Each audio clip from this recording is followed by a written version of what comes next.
Povinho animado. Requisitaram que nós falássemos sobre o live action ocidental de One Piece para a Netflix. Aquele negócio que cada novo detalhe que você fala a respeito tinha uma cara de que ia dar ruim. Nenhuma das palavras está na Bíblia. Exatamente. E de alguma forma deu muito certo. E atualmente, já tá até uma semana já, mas já de falar, todo mundo gostou do live action de One Piece. Eu tô alucinada, é isso. Eu tô muito feliz. Até eu tava tipo crente que ia ser a maior tragédia do mundo.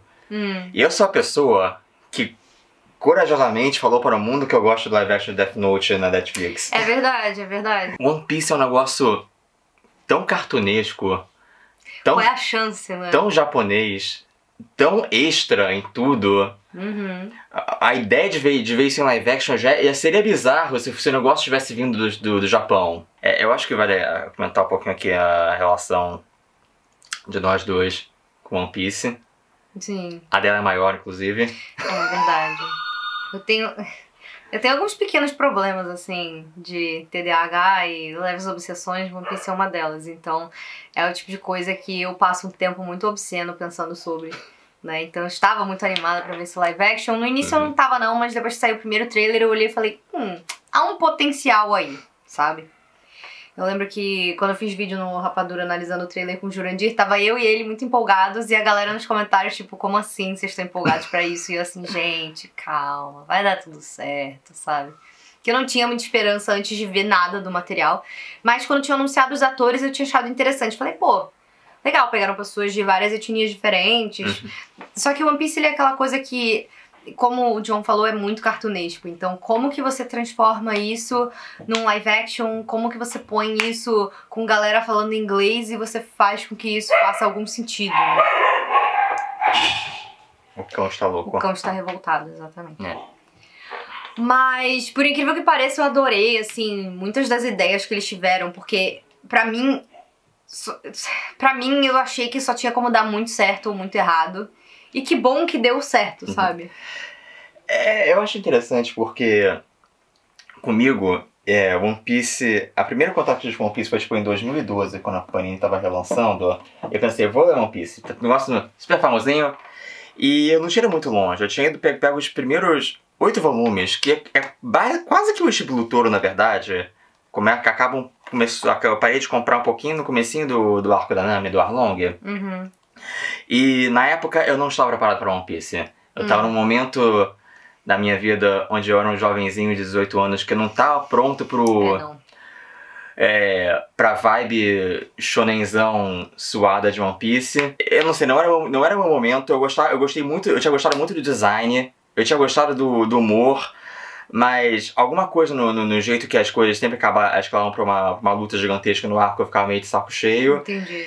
E aí passou. Aí eu só fui retomar One Piece anos depois com você. Que a gente decidiu espontaneamente do nada que a gente vai assistir One Piece tudo do zero. Então eu estou assistindo One Piece pela segunda vez. Ela tá enabling me. E nessa coisa toda, até agora a gente chegou o quê? No final de Thriller Bark.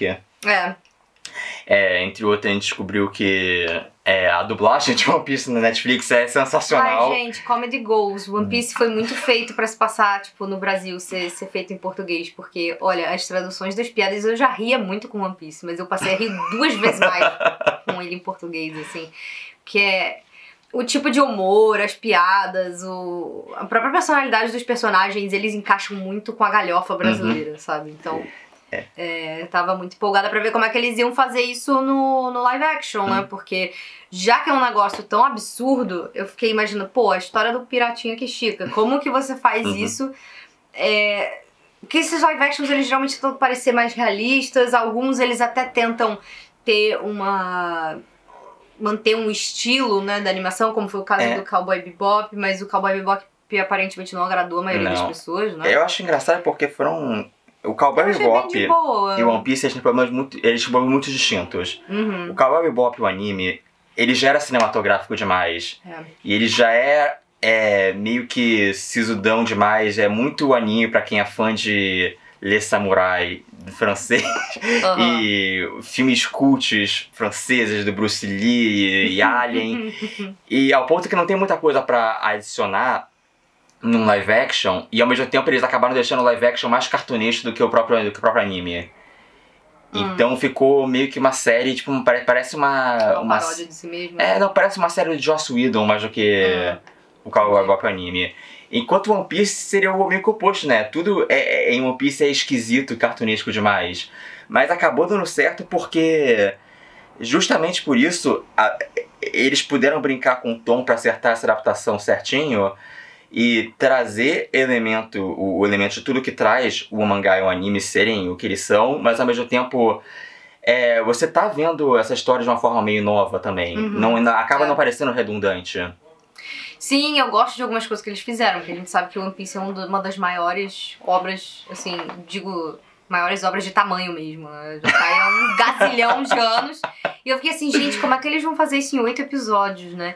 Mas as escolhas que eles fizeram pra retratar a essência do que se trata One Piece, eles acabaram com algumas coisas indo bem longe, assim, até do anime, mas de um jeito que pareceu familiar. Pareceu que, tipo, sim, o Oda poderia ter realmente feito isso.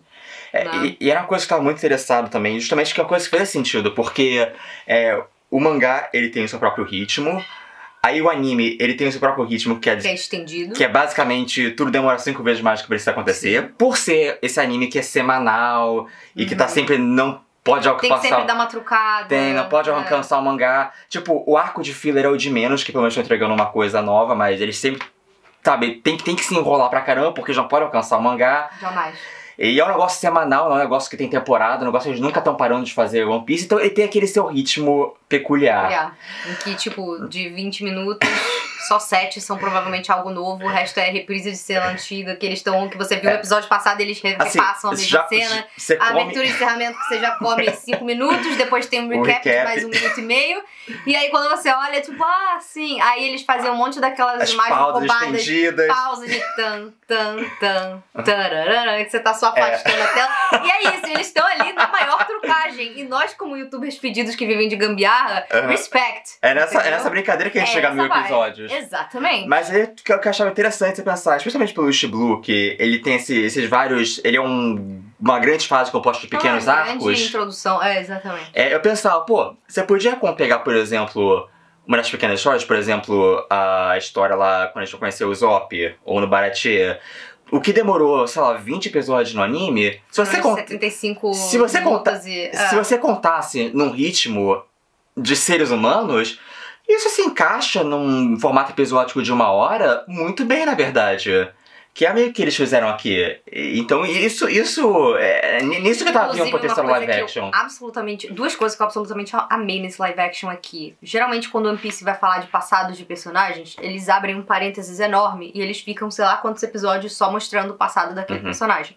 Aqui, eles usam um artifício que funciona melhor de série, de tipo, ao mesmo tempo alguns personagens estão descobrindo tal história e você tá descobrindo junto com eles, sabe?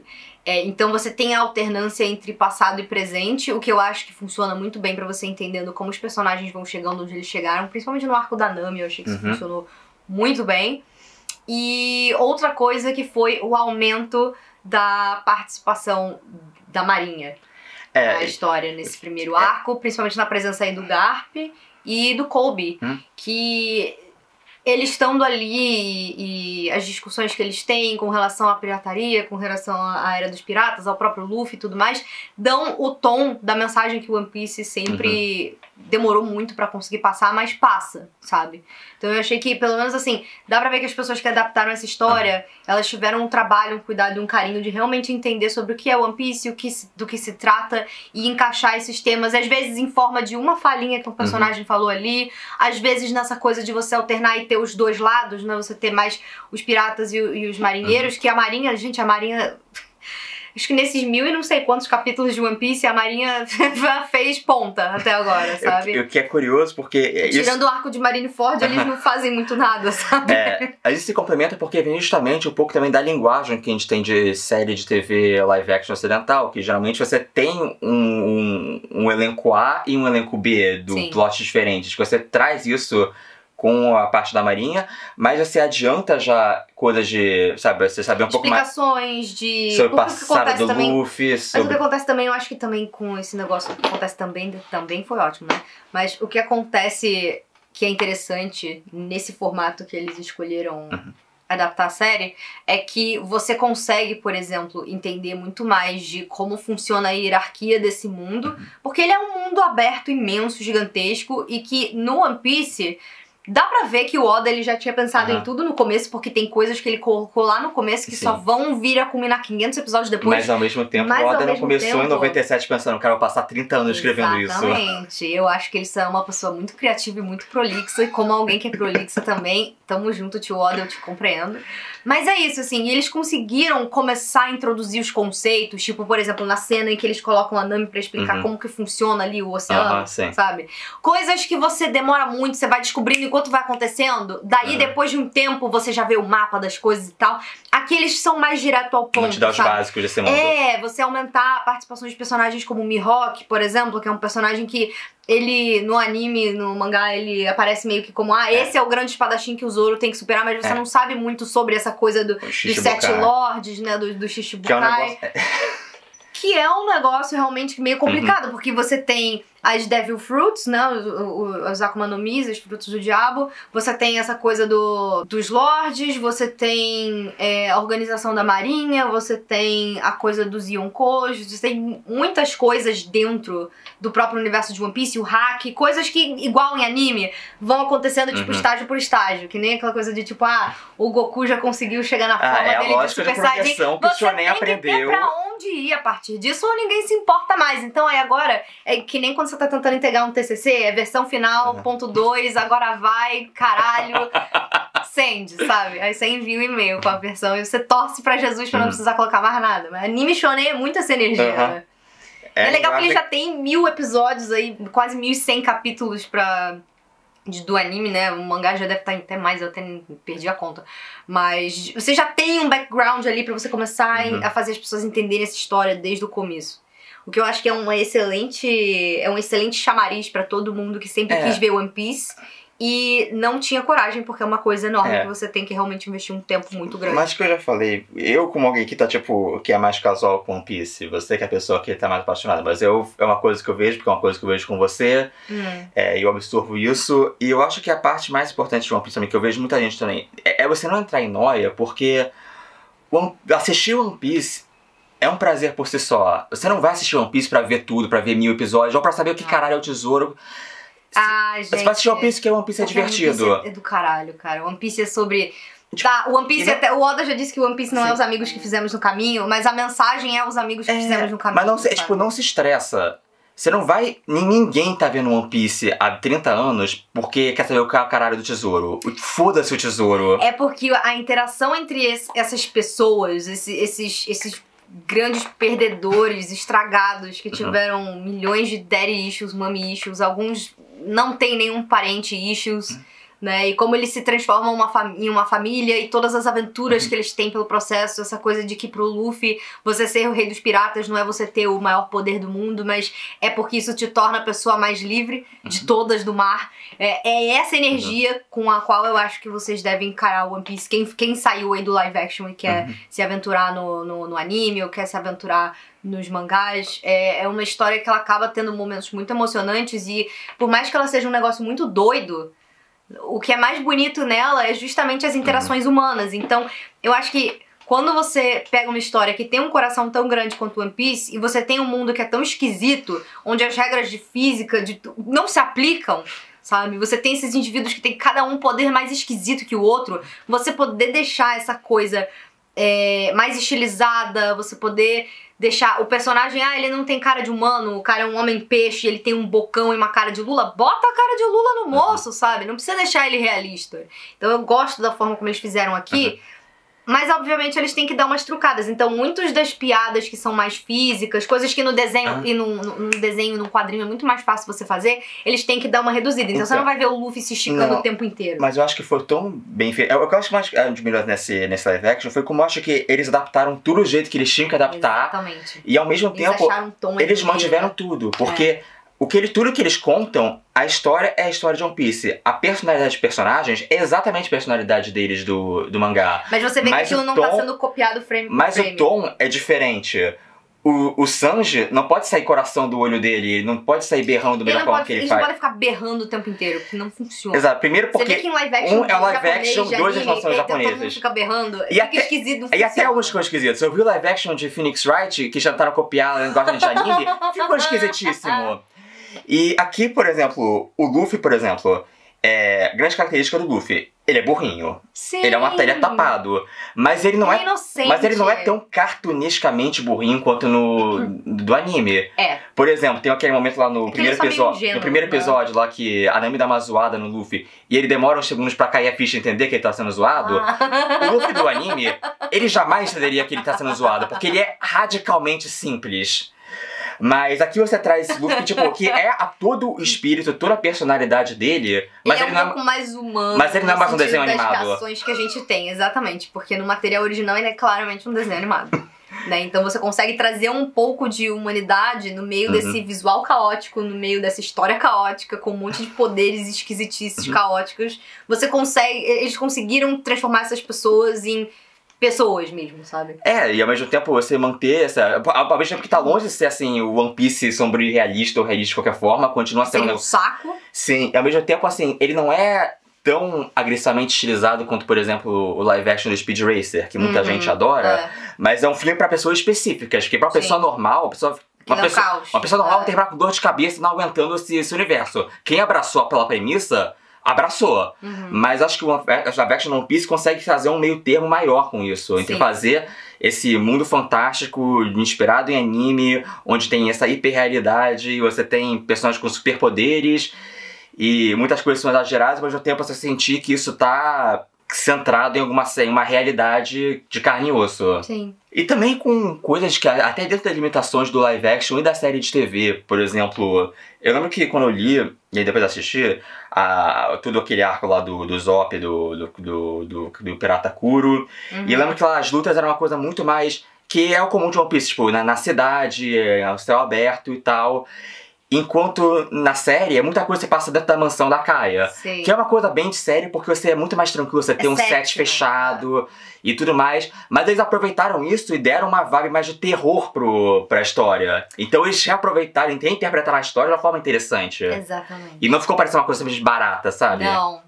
E ficou uma coisa episódica muito legal, porque nesses arcos, assim, de origem, principalmente na apresentação desse core ali do Chapéu de Palha, né, os primeiros membros fixos do Chapéu de Palha, eles têm tamanhos muito diferentes. Então, por exemplo, o arco da Nami com o Arlong, ele é claramente muito maior do que o arco do Sanji. E aqui eles conseguiram dividir tudo, mais ou menos, e dar o mesmo tempo de tela pra todo mundo. Sim. E focar muito, como eles já introduziram personagens, porque no One Piece é aquela coisa, você passou um tempão ali só o Luffy com o Zoro e a Nami, daí depois de um tempão entrou o Zop, daí depois de um tempão entrou o Sanji. Aqui eles já conseguiram meio que ir juntando eles, não tão... O que demora um pouco mais é o Sanji, que entrou no episódio 5 só, mas assim...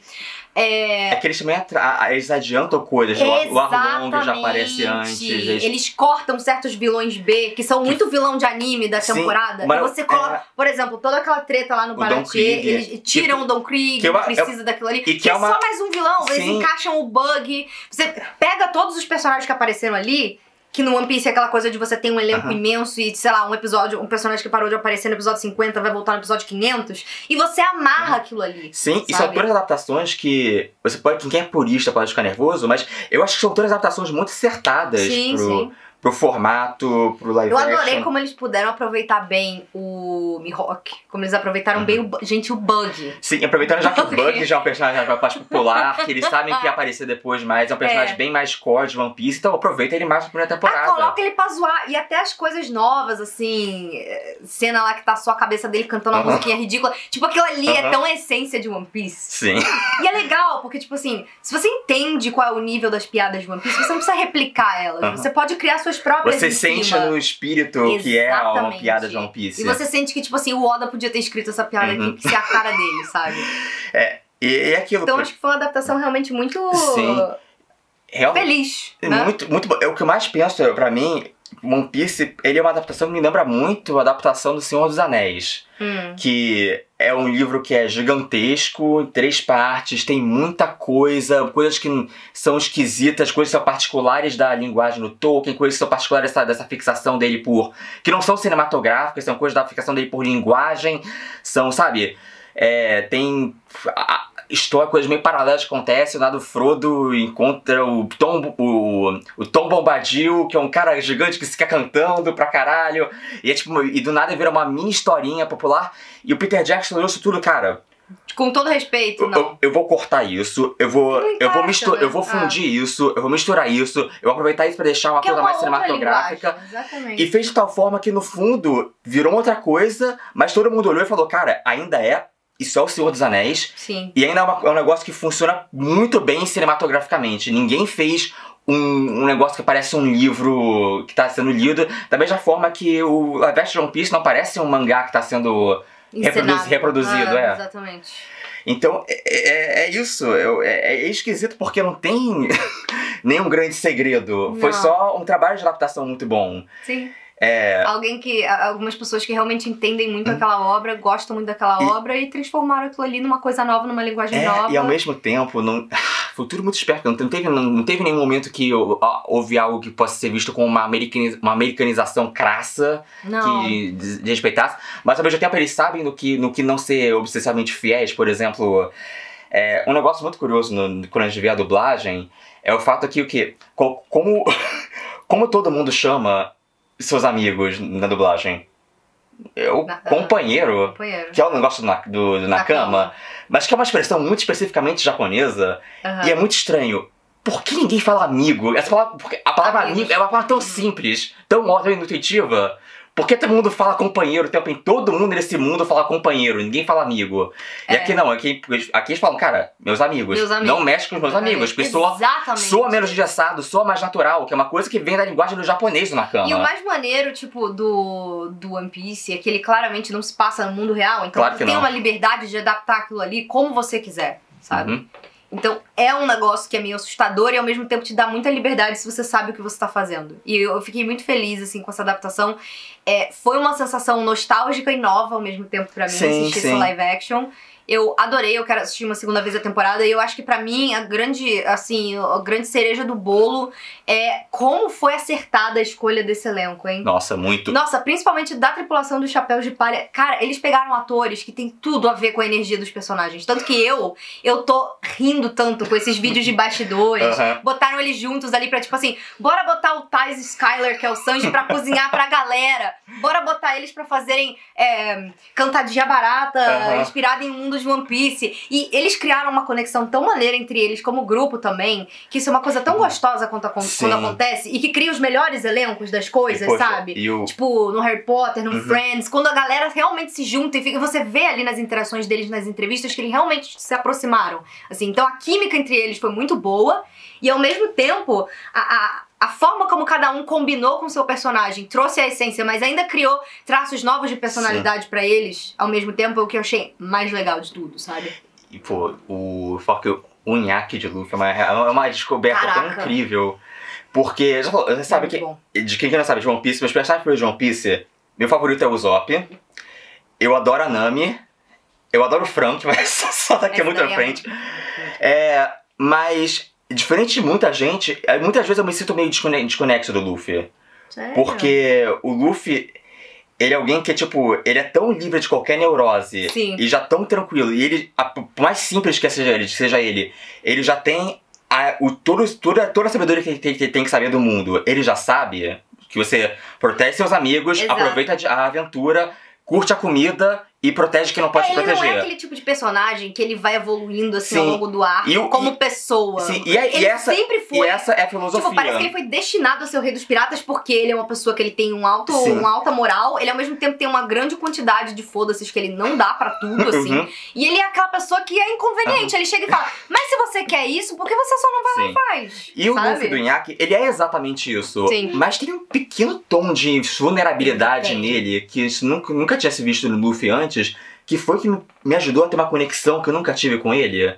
Até pelo fato de que é uma caminhada maior pra você na série pra ele conseguir ter a lealdade total da tripulação. Tipo, no anime, quando ele chega pro Zoro, Zoro, bora pra minha tripulação, ele aceita, o Zoro tá com ele. Sim. Aqui já tem uma... Sabe, entre ele e a Nami, que são mais cínicos, começando a criar essa confiança maior nele, que aí quando já no final da temporada... Mas a química desse trio inicial, cara, foi a melhor parte. E aí quando no final da temporada o Zoro tá acordando e fala, Luffy, eu tô contigo pro que for. Tamo junto na alegria e na tristeza. Foi Foi. um arco, que é um negócio que você não tinha antes, realmente, na história original. É. E é o tipo de adaptação muito bem-vinda, muito bem resolvida. Eu amei, por exemplo, uma cena nova que é quando eles estão ali chegando no Baratier e você tem uma conversa do Zoro com a Nami e eles ficam, tipo, tentando adivinhar coisas um sobre o outro e eles começam a beber e tal. Cara, aquilo ali avançou tanto a história, no sentido de você entende tanto o que tá acontecendo ali, que o negócio do One Piece, eu acho que, tipo assim, a gente não vê muitos personagens falando sobre os sentimentos deles. A gente vê muitos flashbacks, né? E reações exageradas, né? Mas aqui você vê eles realmente falando. Isso vem de uma linguagem, tipo, de diálogo que a gente não vê muito no anime. Não é linguagem de anime, não. De anime shonen. É uma linguagem mais de série americana, mas que vem muito bem-vinda e respeitando muito os personagens do jeito que eles eram antes. Enfim, resumindo. Então é isso. Série foda pra caralho. Pô, eu nem tenho muito que adaptação foda pra caralho. Se o máximo que eu tenho pra reclamar da série é que eu acho que a peruca do Shanks é meio trash. Eu também acho que a peruca do Shanks é meio trash. Tipo, é literalmente só isso. Cara, o bug que eu tinha achado que tinha ficado meio esquisito no trailer. O bug funcionou, o visual do bug tá tão maneiro. E aquelas coisas da piada de chamar ele de boga, de chamar ele de... É muito bom. Meu Deus, porque no anime isso acaba sendo tão mais exagerado. E aí você tem o arco do cachorrinho que quer lutar e proteger o negócio. Tipo, isso não encaixa com o contexto. O cachorrinho tá podia ter colocado, mas eu achei... mas tipo assim, isso não encaixa com o storytelling americano. Então você criar, por exemplo, toda a população que o Bug fez de refém. E fez o circo. Cara, você adaptou essa energia pra um negócio totalmente diferente, mas o que era pra ser ainda estava lá. E a Lana está concordando aqui comigo. A Lana também adorou assistir o live action de One Piece. Não é? Enfim, mas é isso, assim, pra mim, nossa, eu fiquei extremamente satisfeita. Como fã muito hardcore de One Piece, há muitos anos já, eu fiquei extremamente, assim, empolgada. Eu já quero ver mais, eu já amo todo esse elenco, já são todos meus filhos, adotei, criei o orgulho deles como se fossem meus filhos, é isso. Pô, tô muito empolgado pra ver o que vem daqui pra frente. Me deixei empolgado pra Renovou. Já tava empolgado pra continuar vendo o anime com ela. Sim! Já sai mais dublado também na Netflix. Ou se não tiver dublado, a gente vai pelo Crunchyroll. A gente tá quase chegando no time skip, cara. Tô muito empolgada pra ver o que vai acontecer aí com ele. Tem Marineford. Impel Down. Cara, Impel Down é a cara dele, porque os personagens favoritos dele todos estão juntos no Impel Down. Maravilhoso. Vamos ver, porque eu falei, eu me deixou um sentimento muito bom esse live action. Sim, também. Espero muito que dê certo. Tipo, é até uma ideia meio, tipo, bizureta imaginar que eles conseguissem cobrir a história toda, porque demoraria sei lá quantas temporadas, mas enquanto estiver rolando, deixa rolando. E eu desejo tudo de melhor. Então, Netflix, parabéns por isso. Deixou as pessoas, deixou os otakus felizes, deixou as pessoas que transam felizes, deixou todo mundo feliz. Deixou quem tinha medo de ver 1000 episódios feliz também. Né? E vai fazer as pessoas irem lá assistir os 1000 episódios, que é o que eu tô mais gostando de ver, esse tipo de reação na internet da galera. Pô, agora eu tô aqui vendo 1000 episódios. Eu falei, é sobre isso, galera. Continuem vendo One Piece, que é foda pra caralho. Então é isso, foi bom deixar daqui meu parecer, o parecer dela. Saudade de aparecer aqui neste glorioso canal. Sim. E eu vou voltar em breve com mais vídeos pra gente, porque minha cota esse ano tá uma merda. Sinto muito por isso. Faz parte. Tá muito triste. Desculpa, gente. Mas não desiste, porque eu vou me tornar o rei dos... Não vou. O rei dos youtubers pedidos. Na louca! Eu posso não ter mais inscritos ou mais views, mas eu tenho prepotência. Acho que com isso fechou, né? Fechamos. É isso. Um beijo, galera. Beijo, galera. Até mais. Até mais.